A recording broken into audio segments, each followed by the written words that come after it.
Tu, Pau, la primera pregunta és claríssima, no? Ah, sí? Sí. Està, Ah, sí, pues ja està.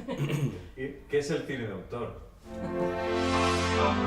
Bueno, jo crec que això al final és molt personal, Cada un atribueix l'autoria a el que vol. Jo penso que autoria n'hi ha pràcticament tot arreu.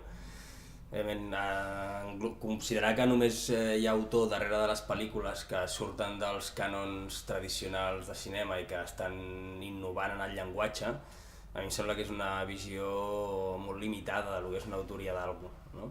De totes formes, crec que és infinit el debat i que cada un pensi el que vulgui. Vols les respostes més curtes? No, està bé, està bé. El muntatge després és un currazo que no ve.